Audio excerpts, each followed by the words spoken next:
Tumi, my deepest sympathies to you. I know you were very close to Dr. van Zyl.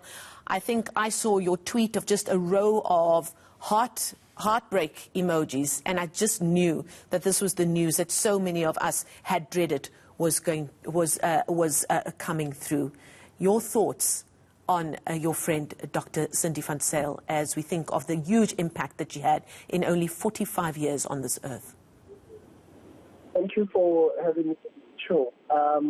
And once again, condolence and friends who really are still in shock as I am. But one thing, though, that I am taking out of this, and as you would have seen on the timeline, is how Dr. Sindi has touched everyone. She made it her mission to be impactful, influential in various respects, and she didn't only just limit it to herself, but made sure that people know what, being a real influencer, being an impactful person is.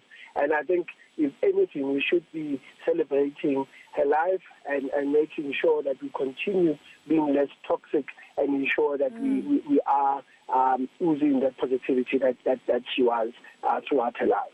Now, I got to know her on social media before I ever met her. And it really seemed that we always, like you spoke about how toxic a lot of our environments are. People speak about how toxic Twitter space can be. But she really was one of the good pockets of a place like Twitter, wasn't she? From what you knew of her, what drove that side of her need to answer every tweet, her need to help as many people as she could? What was at the core of what she did on a daily basis? I think she recognized that, being selfless is not something that you do today and then you perform it the next day. But she was able to use her skills,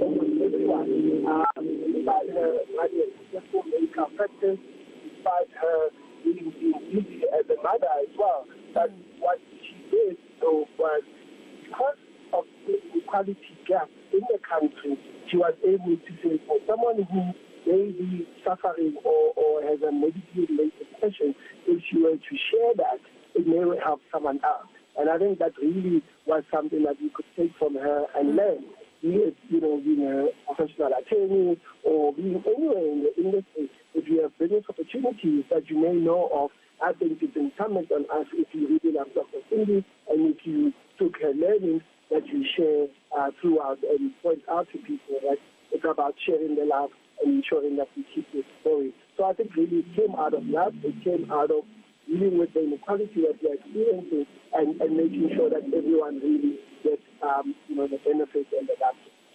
We're going to leave it there. Thank you so much for your time. Tumi Sole, philanthropist, not on the best of lines, but I think we got the gist of what he was saying about his good friend, Dr. Sindi van Zyl, who leaves just such an amazing legacy, even though she was with us for only 45 years.